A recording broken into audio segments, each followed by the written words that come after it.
Invitation கொடுத்து ஏன் விஜய் வரல? அவரால் வர முடியாதா? இதுக்கு போற கோவாக்கு கீர்த்தி சுரேஷுக்கு போற, கல்யாணம் நடந்தது கீர்த்தி சுரேஷுக்கு போற, வெள்ளம் வந்ததுக்கு போல. தேமுதிக நிர்வாகிகள் வருங்கால காலத்துல நம்ம அன்னைக்கு நேர்மையா விசுவாசமா இந்த கட்சிக்காக நம்ம பாடுபடணும். நிச்சயமா எல்லாருமே வந்து நமக்கு கேப்டனுக்கு ஏமாத்துற மாதிரி நம்ம அந்நியாரையும் ஏமாத்தக்கூடாது. இதுதான் நான் தேமுதிக தொண்டருக்கு ஒரே ஒரு கட்டளை தான் வைக்கிறேன். இத்தனை பேர் வந்திருக்கு, நம்ம கேப்டன் இருந்திருந்தா தான் நீ சந்தோஷப்பட்டு ஒரு சிஎம் ஆக்கியிருந்தா தானே சந்தோஷப்பட்டு பாருங்க. நான் என்ன தெரியுமா, நானே மக்கள் கூட ஒரே வருத்தம் தான்.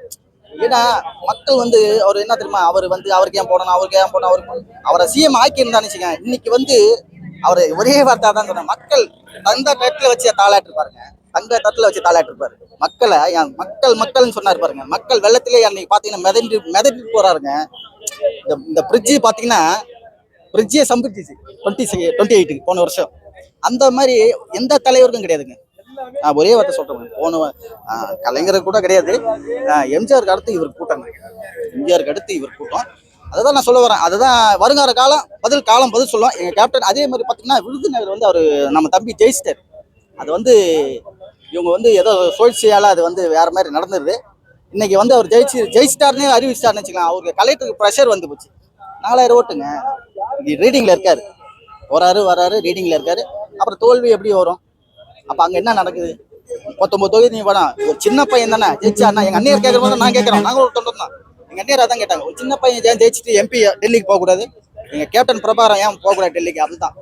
ஆனா அவங்க எல்லாம் இதுக்கு அவங்க நல்லா தெரியும். தேமுதிக தொண்டரை நம்ம சீண்டி பார்த்தோன்னா ஏதாவது நமக்கு நடக்கும். ஆனா இன்னைக்கு வந்து இன்னும் ஒரு வருஷம் அவங்க கையில இருக்கு ஆட்சி.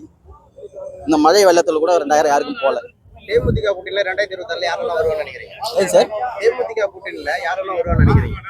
எங்களுடைய கூட்டணி பாத்தீங்கன்னா வலுவான, அதான் முதலே சொல்லிட்டேன், வலுவான கூட்டணி. தேமுதிக கூட்டணியில யார் வருவாங்கன்றது மிக விரைவில் எங்க அந்நியார், எங்க தலைமை கழகம் இப்போதைக்கு வந்து அதான் சொல்றேனே, ஏடிஎம் கேலன்ஸில் தான் நாங்கள் இருக்கிறோம் இப்போதைக்கு.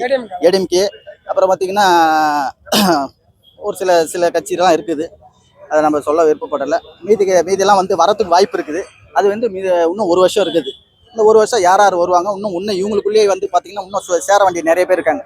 அண்ணன் ஓபிஎஸ், அண்ணன் மதிப்புக்குரிய சசிகலா அம்மையார், இவங்கெல்லாம் வந்து இன்னும் சேரதுக்கு வாய்ப்பு இருக்குது. அப்படி சேர்ந்தா கண்டிப்பாக. ஆனால் இதுக்கப்புறம் கூட்டணி ஆட்சி தான் அமையும். அது கூட்டணி அவர் வந்து சொன்ன மாதிரி நிச்சயமா இது ஆட்சி மாறதுக்கு ஒரு வாய்ப்பு இருக்குது.